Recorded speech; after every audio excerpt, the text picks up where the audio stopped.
श्री स्वामी समर्थ. बाळा, तुझे नेहमी तुझ्या कर्मांकडे खूप बारीक लक्ष असते. नेहमी चांगलीच कर्मे करण्याचा तुम्ही प्रयत्न करत असता आणि तुझ्या भोवतालच्या लोकांना, तुझ्या घरातील लोकांना देखील तुम्ही नेहमी चांगलीच कर्मे करण्याचा सल्ला देत असता. बाळा, तुझे ह्या कर्मांमुळे तू आमची सेवाच करत आहेस. तुम्ही तुमच्यासोबत इतरांचेही भले व्हावे, त्यांना पुढे जाऊन त्यांच्या वाईट कर्मांच्या झळा त्यांना सोसाव्या लागू नयेत, त्यांचे जीवन आनंदाने सुखाने भरून जावे, यासाठीच तुम्ही प्रयत्न करत आहात. तुझे हे प्रयत्न पाहून, तुमची ही निस्वार्थी सेवा पाहून आम्ही तुझ्यावर खूप प्रसन्न होत असतो. तुझ्या या चांगल्या कर्मांमुळे तुझ्या चांगल्या कर्मांची वाढ होत आहे आणि तुझे जे वाईट कर्म होते ते संपत चाललेले आहे. तुझ्या वाईट कर्मांची तीव्रता कमी होत चाललेली आहे. बाळा, तुम्ही हे पुण्याचे काम करत आहात. तुमचे हे कर्म पाहून या पूर्ण ब्रह्मांडाच्या शक्ती तुमच्यावर खूप प्रसन्न झालेल्या आहेत आणि त्यामुळेच हे पूर्ण ब्रह्मांड तुझ्याकडे त्यांचे खूप सारे आशीर्वाद पाठवत आहे. त्यांच्या आशीर्वादाचा पाऊस तुझ्यावर बरसत आहे. बाळा, तुझे स्थान आमच्या हृदयात आहे. तुझे आणि आमचे ऋणानुबंध तुझ्या या जन्मातच जोडले गेलेले नाही, तर तुझ्या मागील कित्येक जन्मापासून तू आमच्या सेवेत आहेस. बाळा, आम्हाला माहिती आहे की तुला खूप दुःखांचा सामना करावा लागलेला आहे. खूप दुःख, कष्ट तुला सोसावे लागलेले आहेत. सत्याच्या मार्गावर चालताना काटे हे टोचणारच, वेदना ह्या होणारच. हाच त्रास, ह्याच वेदना तुम्हाला घडवत असतात, एक दिव्य आत्मा बनवत असतात. जोपर्यंत घनाचे घाव सोसल्याशिवाय सोन्यालाही मोल प्राप्त होत नसते, त्याला चकाकी येत नसते, अगदी त्याचप्रमाणे दुःख, कष्ट सोसल्याशिवाय तुम्हालाही मोल प्राप्त होत नसते, हे लक्षात ठेवा. त्यामुळे तुमच्या आयुष्यात जे काही कष्ट, दुःख तुमच्या वाट्याला आले ते तुम्हाला घडवण्यासाठीच, तुम्हाला मोल प्राप्त होण्यासाठीच आले होते. बाळा, तू त्या सर्व दुःखांना, त्रासांना खूप सोसलेले आहेस. त्या काटेरी वाटेवर चालत तुम्ही राहिला आणि तुमचा प्रवास तुम्ही करत राहिला. बाळा, तुम्ही तुमची सर्व कर्तव्ये अगदी प्रामाणिकपणे आणि प्रेमाने, आनंदाने निभावली आहेत. तुम्ही तुमच्या कोणत्याच कर्तव्यात कधीच कमी पडला नाही. तुमचा संसार देखील खूप मन लावून, खूप प्रामाणिकपणे तुम्ही केला. पण ज्याच्यावर तुम्ही मनापासून विश्वास ठेवला त्याच व्यक्तीने तुम्हाला फसवले, तुम्हाला त्रास दिला, तुमचा अपमान केला. तुमच्या विश्वासाच्या, तुमच्या प्रेमाच्या अगदी चिंध्या चिंध्या केल्या. बाळा, ज्याप्रमाणे गाडीच्या एका चाकावर गाडी चालत नसते, अगदी त्याचप्रमाणे तुमच्या एकट्याच्या प्रेमावर कसा काय त्या संसाराची गाडी चालणार होती. आणि ज्या नात्यात विश्वासच नाही, प्रेमच नाही, त्या नात्याचा शेवट होणे हे तर ठरलेलेच असते. आणि ज्या नात्यात विश्वास नाही, प्रेम नाही, अशा नात्यापासून लांब जाण्यातच भले असते. कधीच कोणा वाचूनही कोणाचेही काहीच अडत नसते, हे लक्षात ठेवा.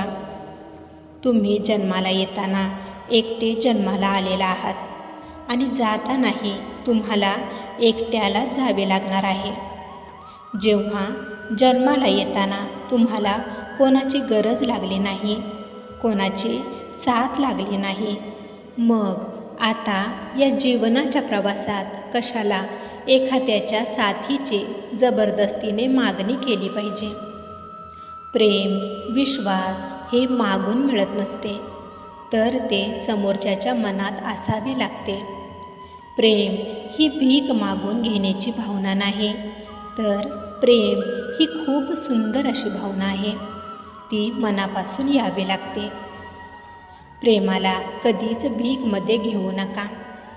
प्रेम हे आदर, सन्मानाने, विश्वासाने भरलेले असावे, हे लक्षात ठेवा. आणि बाळा, तू उदास होऊ नकोस. कोणी तुझ्यासोबत असो वा नसो, पण तुझी ही आई नेहमी तुझ्या सोबतच असणार आहे. आम्ही कधीच तुला एकटे सोडणार नाही, कारण आमच्या या बाळावर खूप प्रेम आहे. बाळा, तुझेही तुझ्या या आईवर जर खरंच मनापासून प्रेम असेल तर स्वामी माऊली लिहायला विसरू नकोस. बाळा, तुझ्या जीवनात आलेल्या संकटांनी, वादळांनी तुम्ही तापून सुलाखून निघालेला आहात. तुम्ही सोन्याप्रमाणे चमकत आहात. तुमच्या जन्माचे रहस्य तुम्हाला आता कळले आहे. कोणत्या कारणासाठी तुमचा जन्म झालेला आहे हे तुम्हाला कळले आहे. बाळा, तुझ्यासोबत ह्या ज्या काही गोष्टी घडलेल्या आहेत, त्या घडणे हे पहिल्यापासूनच लिखित होते, ते ठरलेले होते. तुम्ही सध्याला खूप एकटे पडलेला आहात, कारण तुम्ही एकटे पडल्यावरच तुम्ही तुमच्या जीवनाच्या, तुमच्या जन्माच्या उद्देशापर्यंत पोहोचणार होता. ते तुम्हाला गर्दीत कधीच साध्य करता आले नसते. तुमच्यातील शक्तींशी तुमची ओळख होण्यासाठीच, तुमचे कर्तव्य काय आहे हे कळण्यासाठीच तुम्हाला या ब्रह्मांडाच्या शक्तीने एकटे पाडलेले आहे. बाळा, तू कोणी साधी आत्मा नाहीस, एक दिव्य आत्मा आहेस. तुझा जन्म हा सामान्य मनुष्यांसारखा जगण्यासाठी, रडत बसण्यासाठी, अपमानित दुःखात राहून जगण्यासाठी झालेला नाही, तर तुम्ही एक पवित्र आत्मा आहात. तुझ्यासारख्या आत्मा या धर्तीवर क्वचितच जन्म घेत असतात. तुम्ही लोककल्याणासाठी या पृथ्वीवर जन्माला आलेला आहात. तुमच्या हातून खूप सारे पुण्य घडणार आहे. कितीतरी भटक्या जीवाला तुम्ही योग्य मार्ग दाखवणार आहात. देवांमधील आणि सामान्य मनुष्यांमधील तुम्ही एक दुवा आहात. तुमचे काम हे लोकांना परमेश्वराशी जोडण्याचे आहे. लोकांना भक्तिमार्गात आणण्याचे, त्यांना चांगले कर्म करण्याची शिकवणूक तुम्ही देणार आहात. बाळा, जे काम आम्हाला करायचे आहे ते काम तुझ्यामार्फत आम्ही करणार आहोत. कारण हे कलियुग आहे. या कलियुगात सर्व काही नष्ट होणार आहे. आपलेच आपल्यांचे वैरी बनणार आहेत. कोणतेही नाते राहणार नाही. सर्वजण एकमेकांच्या जीवाचे वैरी बनणार आहेत. सर्वांचा विनाश होणार आहे. पण यामध्ये जे लोक भक्तिमार्गात येतील त्यांचा उद्धार होणार आहे. आणि त्यामुळेच तुला आम्ही या पृथ्वीवर लोकांच्या मनात भक्तीची दिव्य ज्योत पेटवण्यासाठी पाठवले आहे. दुष्ट शक्तींचा विजय होण्यापासून थांबवण्यासाठी तुझा जन्म झालेला आहे. त्यामुळे बाळा, कधीच स्वतःला तुम्ही कमनशिबी समजू नका, कारण तुम्ही खूप भाग्यवान आहात. तुमच्यासारख्या पवित्र आत्मा या पृथ्वीवर क्वचितच जन्माला येत असतात. बाळा, तू करत असलेले चांगले कर्म पाहून या ब्रह्मांडाच्या सर्व शक्ती तुझ्यावर खूप प्रसन्न होत आहेत. तू तुझे कर्म अगदी प्रामाणिकपणे पार पाडत आहेस. हे पाहून या ब्रह्मांडाच्या सर्व शक्तींनी तुझ्यावर आशीर्वादाचा पाऊस पाडलेला आहे. तुझे जन्म सार्थकी लागलेले आहे. बाळा, तुझ्यासोबत या ब्रह्मांडाचे जे नायक आहेत ते स्वतः तुझ्यासोबत आहेत. मग तुम्ही कमनशिबी कसे काय होणार? तुला खूप जणांचे आशीर्वाद मिळत आहेत. तुझ्या पुण्यात खूप वाढ होत आहे. बाळा, असेच तुझे कर्म चांगले करत राहा. आमचे आशीर्वाद नेहमी तुझ्यासोबतच आहेत. तू काळजी करू नकोस.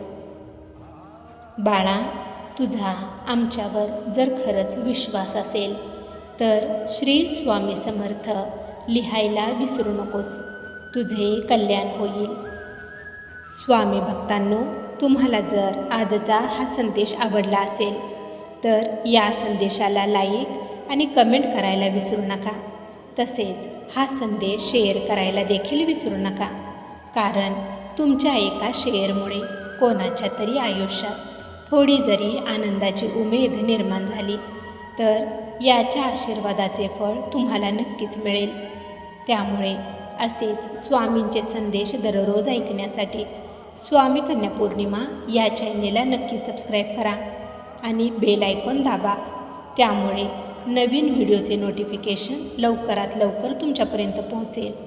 स्वामी भक्तांनो, स्वामी संदेश सांगण्याचा एकच प्रामाणिक प्रयत्न आहे की तुमच्या हरलेल्या मनाला पुन्हा शक्ती मिळावी आणि जगण्यासाठी नवीन प्रेरणा मिळावी. चला तर मग सर्वांनी आनंदी राहा. आपली आणि इतरांचीही काळजी घ्या.